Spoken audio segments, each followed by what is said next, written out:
Hello students, कैसे हैं आप लोग। हाँ बेटा, लास्ट क्लास में मैंने आप लोगों को आदर्श गैस समीकरण PV बराबर nRT पढ़ाया था, ठीक है। और उसके बेस पे हमने किसी भी गैस के घनत्व की कैलकुलेशन करने के लिए एक फॉर्मूला डिसाइड किया था, D = PM/RT। यहाँ m जो है वो गैस का अणुभार होगा, या अगर कोई भी सिंगल एटॉमिक गैस दी हुई है तो फिर आप उसका परमाणु भार लिखेंगे। क्लियर। चलिए आज हम बात करेंगे, हमने लास्ट क्लास में यह बात करी थी कि जो भी गैस बॉयल, चार्ल्स और अवोगाद्रो के नियम का पालन करती है उन गैसों को आदर्श गैस कहा जाता है। और इस दुनिया में कोई गैस आदर्श नहीं है, क्योंकि आदर्श गैस को हमने एक काल्पनिक स्थिति माना था। क्लियर बात। तो आदर्श गैस एक काल्पनिक स्थिति थी। क्यों? क्योंकि आदर्श गैस उस गैस को माना जाएगा जिस गैस के अणुओं के मध्य आकर्षण बल नगण्य होगा। एक बात। और दूसरी बात, गैस के अणुओं के आयतन को पात्र के कुल आयतन की तुलना में क्या करना है? नगण्य माना जाएगा। तो वो गैस आदर्श है, अन्यथा वो गैस आदर्श नहीं है। बट दुनिया में कोई गैस आदर्श है ही नहीं, तो जितनी भी गैसें हैं वो सारी गैसें कैसी होती है? वास्तविक गैसें होती है। मतलब हमने कहा PV बराबर nRT का पालन करने वाली गैस आदर्श गैस होगी। तो वे गैसें जो इसका पालन नहीं करेगी उनको क्या कहा जाएगा? तो हम ये कहेंगे आदर्श व्यवहार से विचलन। एक हेडिंग डालते हैं, हम नया टॉपिक बनाते हैं यहाँ से, आदर्श गैस व्यवहार से, आदर्श गैस व्यवहार से विचलन, आदर्श गैस व्यवहार से विचलन। कि आदर्श गैस का जो आदर्श व्यवहार है उससे विचलन हो, या वो कौन सी कंडीशन है जिसमें गैस आदर्श व्यवहार नहीं दर्शाती है। तो हमने कहा ऐसी गैस जो आदर्श गैस समीकरण मतलब PV बराबर nRT का पालन नहीं करती है। क्या कहा हमने? ऐसी गैसें जो PV बराबर nRT का पालन नहीं करती है, नहीं करती है, वास्तविक गैस कहलाती है। उसको क्या कहा जाता है बेटा? वास्तविक गैस। और दुनिया में सभी गैसें वास्तविक है। तो हमने कहा ये कंडीशन उस स्थिति में आएगी जब ये बॉयल, चार्ल्स और अवोगाद्रो तीनों नियमों का पालन करे, या जब PV बराबर nRT का पालन करे तो गैस आदर्श है, अदरवाइज वो गैस आदर्श नहीं है। तो जो गैस आदर्श नहीं है उनको हम क्या बोलेंगे? वास्तविक गैस बोलेंगे। और हमने ये देखा कि जब आप उच्च दाब, हाई प्रेशर, उच्च दाब व निम्न ताप की बात करते हो, किसकी बात करते हो? उच्च दाब और निम्न ताप की बात करते हो। तो जैसे जैसे आप प्रेशर बढ़ाओगे गैस के अणु एक दूसरे के पास पास आएंगे, और अणुओं के पास आने के कारण उनमें एक आकर्षण बल डेवलप हो जाएगा। ठीक है। और जैसे ही आकर्षण बल डेवलप होगा हम कहेंगे गैस के अणु द्रव में परिवर्तित हो गए, मतलब उन्होंने अपना अवस्था परिवर्तन कर लिया, वो अब गैस नहीं रहे। मतलब गैसीय व्यवहार से क्या दर्शा रहे हैं? विचलन दर्शाने लग गए। तो हम ये बोल सकते हैं आदर्श व्यवहार से विचलन किस कंडीशन में होता है? तो हम कहेंगे उच्च दाब व निम्न ताप की स्थिति में आदर्श गैस व्यवहार से क्या हो जाता है? विचलन हो जाता है, और गैस कैसी बन जाती है? वास्तविक गैस बन जाती है।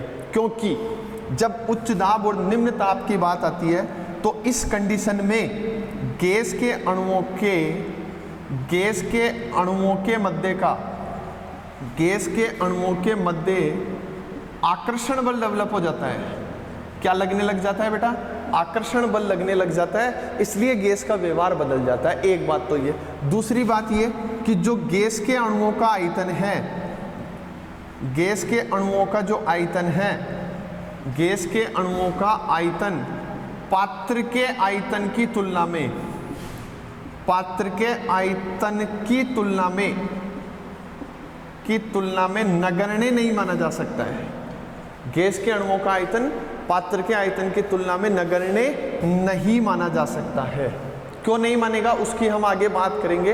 वैन डर वाल्स समीकरण पढ़ेंगे तो वैन डर वाल्स एक साइंटिस्ट थे, उन्होंने ये कहा कि गैस के जितने भी अणु हैं, जितने भी कण हैं, उनको एक दृढ़ पिंड के समान माना जाएगा, एक रिजिड गोले के समान माना जाएगा। और मान लो एक दृढ़ पिंड है तो क्या वो अपना आयतन निश्चित रखेगा? तो हम कहेंगे सही बात है।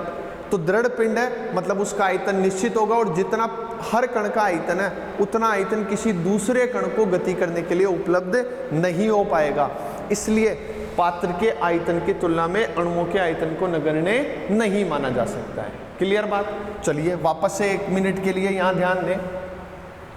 ऐसी गैसें जो PV बराबर nRT का पालन नहीं करती है उनको वास्तविक गैसें कहा जाएगा। और जो भी वास्तविक गैस है वो उच्च दाब और निम्न ताप की स्थिति में आदर्श व्यवहार से क्या दर्शाएगी? विचलन दर्शाएगी, क्योंकि उच्च दाब और निम्न ताप की स्थिति में गैस के अणुओं के मध्य आकर्षण बल डेवलप हो जाएगा, लगने लग जाएगा, और गैस के अणु के आयतन को पात्र के आयतन की तुलना में नगण्य नहीं माना जाएगा। क्लियर बात? तो ये 2 कंडीशन है जो आपको फॉलो करनी है। इन दोनों कंडीशन के आधार पर बताना है कि गैस वास्तविक होगी या आदर्श होगी। अब जिसने ये दोनों चीजें फॉलो कर ली, ये दोनों चीजें जिसने फॉलो करी, हम कहेंगे गैस द्रव में परिवर्तित हो जाएगी। गैस किस में बदल जाएगी? द्रव में परिवर्तित हो जाएगी। और जब गैस द्रव में परिवर्तित होगी तो उसका आदर्श व्यवहार बदल जाएगा। अब वो गैस की तरह व्यवहार प्रदर्शित नहीं कर सकती है। इसको आप ऐसे समझो, हमने बॉयल का नियम पढ़ा था, और बॉयल के नियम के अकॉर्डिंग जब हम PV और P के बीच ग्राफ लेते हैं, किस किस के बीच लेंगे? PV और P के बीच ग्राफ लेंगे। तो हमने कहा PV इक्वल टू तो कांस्टेंट था। PV इक्वल टू क्या था बॉयल के नियम में? कांस्टेंट। क्योंकि बॉयल का नियम क्या था? P इनवर्सली प्रोपोर्शनल 1/VK, या हमने इसको लिखा था P इस V को उधर भेज के PV इक्वल टू K, मतलब PV क्या है बेटा? कांस्टेंट। अब आप प्रेशर को कितना ही इंक्रीज करो, PV का मान क्या रहेगा? हमेशा नियत रहेगा। मतलब जब PV और P के बीच ग्राफ लिया जाएगा तो ग्राफ बेटा स्ट्रेट लाइन, इस तरह का ग्राफ एक सीधी रेखा में मिलेगा, कांस्टेंट ग्राफ। और ये जो कांस्टेंट ग्राफ है, ये ग्राफ प्रदर्शित करता है आदर्श गैस को। किसको दर्शाएगा? आदर्श गैस की स्थिति को प्रदर्शित करेगा। ठीक बात है। लेकिन जब हमने वास्तविक गैसों को देखा तो वास्तविक गैसें कभी भी इस लाइन पर, क्योंकि उनके लिए ये PV कांस्टेंट नहीं हो सकता, और नहीं होगा तो वास्तविक गैसों के जो ग्राफ होंगे वो कुछ इस तरह से प्राप्त होते हैं। अलग अलग स्थिति में अलग अलग तरह के ग्राफ प्राप्त होंगे। अब हमने ये कहा कि चाहे इस लाइन से ऊपर या इस लाइन से नीचे आदर्श व्यवहार नहीं होगा। आदर्श व्यवहार में क्या आ जाएगा? विचलन उत्पन्न हो जाएगा। और ये जो विचलन उत्पन्न हो रहा है, इसकी जो गणना है वो संपीड्यता गुणांक, किसके आधार पर? संपीड्यता गुणांक के आधार पर की जाएगी। तो देखो, संपीड्यता कंप्रेसिबिलिटी फैक्टर, संपीड्यता गुणांक के आधार पर इसकी गणना की जाएगी। और संपीड्यता गुणांक PV बराबर ZnRT लिखते हैं, तो Z equal to PV upon में nRT। ये जो Z है, इस Z को ही बेटा क्या बोलेंगे? संपीड्यता गुणांक बोलेंगे। और इस Z के आधार पर यह निर्धारित करेंगे कि गैस के व्यवहार में किस प्रकार का विचलन उत्पन्न हो रहा है। समझ में आ गई बात आपके? कैसा विचलन है, धनात्मक है या ऋणात्मक है या विचलन नहीं है, उसका पता किससे चलता है? Z से चलता है। और इस Z को क्या बोला जाता है? संपीड्यता गुणांक बोला जाता है। क्लियर? अब देखो, हमने कहा Z equal to PV upon में nRT है। ये जो Z है इसको आपने संपीड्यता गुणांक बोला है। ये जो Z है इसके लिए आपके पास 3 अलग अलग कंडीशन हो सकती है, पॉसिबिलिटी है 3 कंडीशन की। पहली कंडीशन, Z का मान 1 के बराबर हो। तो जब Z की वैल्यू 1 होगी तो हम कहेंगे ये वाली कंडीशन है, ये Z को रिप्रेजेंट कर रहा है और Z इक्वल टू 1 है। यहाँ Z का मान 1 से ज़्यादा है और नीचे वाली कंडीशन में Z का मान 1 से कम है, क्योंकि आदर्श गैस के लिए संपीड्यता गुणांक का मान क्या होगा? 1 आएगा। इसका मतलब Z इक्वल टू 1 है। Z इक्वल टू 1 है तो हम लिख देंगे गैस कैसी होगी बेटा? गैस आदर्श होगी। गैस कैसी होगी? आदर्श। फिर देखो, हमने कहा Z का मान 1 से ज़्यादा है और एक केस आपके पास होगा Z का मान 1 से कम है। जब Z का मान 1 से ज़्यादा होगा, मतलब हम ग्राफ के ऊपर वाली स्थिति में, इस लाइन से ऊपर, ठीक है, तो जब Z का मान 1 से ज़्यादा होगा तो गैस धनात्मक विचलन दर्शाएगी। गैस कौन सा विचलन दर्शाएगी? धनात्मक विचलन, पॉजिटिव डेविएशन होगा। और in case of when Z value sorry जब जेड का मान 1 से क्या होगा, कम, और जब जेड का मान 1 से कम होगा तो गैस ऋणात्मक विचलन दर्शाएगी, ऋणात्मक विचलन दर्शाएगी। कहने का मतलब यह है कि जेड 1 है तो गैस आदर्श है। अब जेड का मान चाहे 1 से कम हो चाहे ज्यादा हो, आदर्श व्यवहार में विचलन आएगा। वो विचलन ये धनात्मक भी हो सकता है और ऋणात्मक भी हो सकता है। अच्छा, ये जो धनात्मक ऋणात्मक हो रहा है ये हमें क्या बताता है? तो हम कहेंगे जब जेड के मान में धनात्मक विचलन आएगा तो हम कहेंगे वो गैस आसानी से संपीड़ित नहीं होगी, मतलब आप उसको आसानी से कंप्रेस नहीं कर सकते। लेकिन जब ऋणात्मक विचलन होगा तो हम कहेंगे गैस आसानी से संपीड़ित हो जाएगी। मतलब यहाँ गैस आदर्श है। इन दोनों स्थिति में गैस कैसी है? वास्तविक है। गैस कैसी बन गई बेटा? वास्तविक। अब वास्तविक भी दो प्रकार की हो गई, जो आसानी से संपीड़ित हो, जिसको दबाया जा सके, आसानी से कंप्रेस किया जा सके, और दूसरी वो जिन्हें आसानी से कंप्रेस नहीं किया जा सके। तो हमने कहा जब धनात्मक विचलन होगा, जेड का मान 1 से ज्यादा होगा, तो गैस आसानी से संपीड़ित नहीं होगी, आसानी से संपीड़ित नहीं होगी। और इस वाले केस में हम लिख देंगे गैस आसानी से क्या होगी? संपीड़ित होगी। तो ये आदर्श व्यवहार का जो विचलन है, ये विचलन हम यहाँ बात कर रहे थे। हमने ये बोला PV = जेड NRT से निकालेंगे। जेड PV अपॉन NRT होता है। जेड का मान 1 होगा तो गैस आदर्श होगी। जेड का मान 1 से कम है, 1 से ज़्यादा है तो गैस वास्तविक है लेकिन धनात्मक विचलन दर्शाएगी और आसानी से संपीड़ित नहीं होगी, मतलब उसको आसानी से द्रव में परिवर्तित नहीं कर सकते। और हम ऐसे कहते हैं, यहाँ देखो ग्राफ में, ये ग्राफ जा रहा है इसके लिए, तो ये ग्राफ है हाइड्रोजन का और दूसरा वाला ग्राफ है हीलियम का। हाइड्रोजन और हीलियम जैसी गैसें आसानी से संपीड़ित नहीं होती है, मतलब आसानी से द्रव में परिवर्तित नहीं होती। संपीड़न का मतलब अणु पास आएंगे, पास आते ही द्रव में, तो ये विचलन तो दर्शाएगी लेकिन आसानी से संपीड़ित नहीं होगी। तो फिर कौन सी गैसें संपीड़ित होगी? तो हम कहेंगे वे गैसें जिनमें वान डेर वाल्स आकर्षण बल पाए जाएंगे। कौन से आकर्षण बल? वान डेर वाल्स आकर्षण बल पाए जाएं, वे गैसें आसानी से द्रवित हो जाती है। या जिनमें हाइड्रोजन बंध बनने की पॉसिबिलिटी हो, वे गैसें आसानी से क्या हो जाती है? द्रवीकृत हो जाती है। और जो आसानी से द्रवीकृत होगी वो कौन सा विचलन दर्शाएगी? ऋणात्मक विचलन। मतलब मैं यहाँ कहूँ NH3 CH4 CO2, ये जो गैसें हैं ये आसानी से संपीड़ित होगी, आसानी से द्रवीकृत होगी और ऋणात्मक विचलन प्रदर्शित करेगी, जबकि हाइड्रोजन और हीलियम ऐसा कोई विचलन प्रदर्शित नहीं करती। अच्छा, इस ग्राफ के अकॉर्डिंग चलो, देखो ये CO2 है, तो क्या CO2 यहाँ से लेके यहाँ तक तो ऋणात्मक विचलन दर्शा रही है, लेकिन इससे ऊपर धनात्मक विचलन दर्शा रही है। तो कई बार एक क्वेश्चन पूछा जाता है कि CO2 का व्यवहार कैसा होगा, तो हम कहेंगे CO2 धनात्मक व ऋणात्मक दोनों तरह का विचलन दर्शाती है, लेकिन हाइड्रोजन और हीलियम जैसी गैसें केवल और केवल क्या दर्शाती है? धनात्मक विचलन प्रदर्शित करती है। ठीक बात है। अच्छा, ये जो कंप्रेसिबिलिटी फैक्टर आपने लिखा, तो हम ये बोल सकते हैं कि हाइड्रोजन हीलियम जैसी गैसें आसानी से संपीड़ित नहीं होगी। यहाँ लिख लेना नोट लगाकर, यहाँ नोट लगा के अलग से लिख लेते हैं। हम ये बोल सकते हैं कि हाइड्रोजन और हीलियम ये तो आसानी से संपीड़ित नहीं होती है, लेकिन अगर हम बात करें NH3 CH4 CO2 जैसी गैसों की, तो ये गैसें आसानी से क्या हो जाती है बेटा? संपीड़ित हो जाती है। अब ये जो संपीड़न हो रहा है ये एक निश्चित ताप पर होता है, और जिस ताप पर ये पूरी प्रक्रिया हो रही है, मतलब गैस आदर्श व्यवहार, जिस ताप पर गैस आदर्श व्यवहार दर्शाएगी उस ताप को हम एक नया नाम देते हैं बॉयल ताप। क्या बोलते हैं बेटा इसको? Boyle's temperature, Boyle's temperature, Boyle's ताप। वह ताप जिस पर कोई भी गैस आदर्श व्यवहार प्रदर्शित करती है वह ताप क्या कहलाता है? बॉयल ताप कहलाता है। लेकिन इस ताप से अधिक ताप और इस ताप से कम ताप पर गैस आदर्श व्यवहार से क्या दर्शाती है? विचलन प्रदर्शित करती है।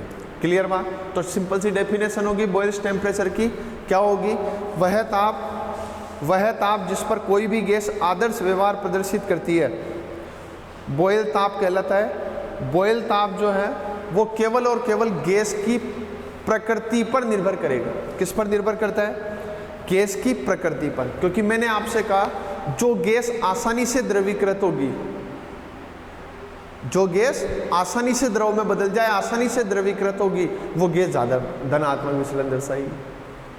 तो हमने ये देखा कि बॉयल ताप जो है वो किस पर निर्भर करता है?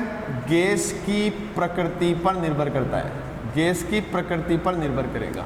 और ये जो बॉयल्स टेम्परेचर है, इस बॉयल ताप का जो निर्धारण है वो हमने कह दिया भाई प्रकृति पर निर्भर करेगा, तो इसका जो निर्धारण है वो वान डेर वाल्स नियतांकों के आधार पर किया जाएगा। क्योंकि एक फॉर्मूला देखिए, TB = A/BR, ये बॉयल ताप को कैलकुलेट करने का फॉर्मूला है। और इस फॉर्मूले के अकॉर्डिंग A और B जो है, ये A और B वान डेर वाल्स नियतांक हैं। A और B क्या है? वान डेर वाल्स नियतांक है। और यहाँ R क्या है? गैस नियतांक है, गैस नियतांक है। क्लियर बात? अब ये जो A है, ये A निर्भर करता है अंतराण्विक आकर्षण बलों पे। A किससे संबंधित होता है? आकर्षण बल से संबंधित है, जबकि B आयतन से संबंधित है। B किससे संबंधित है? आयतन से संबंधित है। समझ में आई बात? तो हमने ये देखा कि जो आपका टेम्परेचर है, बॉयल ताप, वो बॉयल ताप मुख्य रूप से कितने घटकों पर निर्भर करेगा? तो हम कहेंगे वो वान डेर वाल्स नियतांक A, B तथा गैस नियतांक R पर निर्भर करेगा। और ये जो गैस नियतांक R था, इसकी मैं आपको पहले 4 वैल्यू बता चुका हूँ। अलग अलग केस में अलग अलग वैल्यू पुट करनी होती है। एक बात तो ये। दूसरी बात ये कि एक टेम्परेचर होता है TB = जो TB है वो ½ TI के बराबर होता है। देखो एक नई चीज लिखी मैंने यहाँ, TB = ½ TI। I है बेटा व्युत्क्रम ताप, TI क्या है? व्युत्क्रम ताप, इन्वर्जन टेम्परेचर। और व्युत्क्रम ताप जो है, ठीक है, आगे जब हम थर्मोडायनेमिक्स पढ़ेंगे उसमें व्युत्क्रम ताप पढ़ेंगे, क्योंकि वहां अपने एक टॉपिक आता है जूल थॉमसन प्रभाव। कौन सा प्रभाव? जूल थॉमसन प्रभाव। तो उसके अंतर्गत हम इसकी पूरी डिटेल वहां बात करेंगे। अभी केवल आप इतना समझ लो, अगर हम इन दोनों को कंपेयर करें तो TB = क्या होता है? ½ TI के इक्वल होता है। क्लियर? तो TB को कैलकुलेट करने के 2 फॉर्मूले हो गए आपके पास। एक हो गया TB = A/BR और एक हो गया TB = ½ TI। क्लियर? अब एक प्रश्न लिखो, A और B वान डेर वाल्स नियतांक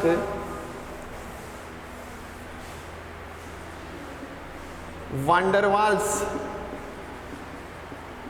वाल्स नियतांक A व B के मान, वान डेर वाल्स नियतांक A व B के मान क्रमशः 0.206, 0.246 और 2.67 × 10⁻² है। तो TB का मान ज्ञात करो। ठीक है? और ये जो दोनों मान आपको दिए गए हैं, ये दोनों मान आपको दिए गए लीटर एटमॉस्फेयर पर। किस पे दिए गए बेटा? लीटर ATM पर। वान डेर वाल्स नियतांक A और B के मान 0.246 व 2.67 × 10⁻² है। किसमें? लीटर ATM पर। तो TB का मान ज्ञात करो। तो आप क्या करोगे? TB = A/BR। तो TB बराबर A की वैल्यू 0.246 अपॉन में 2.67 × 10⁻² इंटू R का मान किस में लेंगे? लीटर एटमॉस्फेयर में। और लीटर एटमॉस्फेयर में R का मान होता है 0.0821 के बराबर। यहाँ से सोल्व करोगे तो आपके पास TB की वैल्यू आ जाएगी। TB वह ताप है जिस पर कोई भी गैस आदर्श व्यवहार दर्शाएगी, और इससे ऊपर के ताप पर और इससे नीचे के ताप पर जो गैस है उसमें क्या आ जाएगा? विचलन उत्पन्न हो जाएगा। ठीक है? मतलब जो आपकी वास्तविक गैस है, वो वास्तविक गैस बॉयल ताप पर हमेशा आदर्श गैस के समान ही रहेगी, उसमें किसी भी प्रकार का कोई विचलन नहीं होगा। नोट करो फटाफट से, इसको सोल्व करके आंसर बताना, आंसर क्या आता है।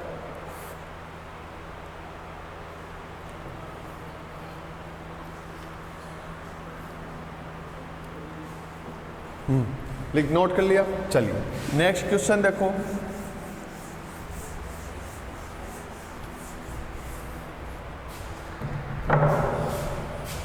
क्वेश्चन है 27 डिग्री सेंटीग्रेड 27 डिग्री सेंटीग्रेड ताप व 50 एटमॉस्फेयर दाब पर, ताप व 50 एटीएम दाब पर 2 मोल गैस 50 ml आयतन घेरती है। तो गैस की प्रकृति बताओ, गैस की प्रकृति बताओ। क्या बताना है? गैस की प्रकृति बतानी है। तो देखो, जब आपको गैस की प्रकृति बतानी है तो आपको निकालना पड़ेगा जेड, क्योंकि जेड के आधार पर ही आप ये बता सकते हैं गैस आदर्श है या वास्तविक है। अगर वास्तविक है तो आसानी से संपीड़ित होगी या आसानी से संपीड़ित नहीं होगी, ये निर्भर करेगा जेड की वैल्यू पे। तो यहाँ देखो, हमारे पास टेम्परेचर है क्या, हमारे पास प्रेशर है, हमारे पास वॉल्यूम है, और हमें निकालना है प्रकृति। इसका मतलब फॉर्मूला लगेगा Z equals to PV upon में nRT। क्लियर?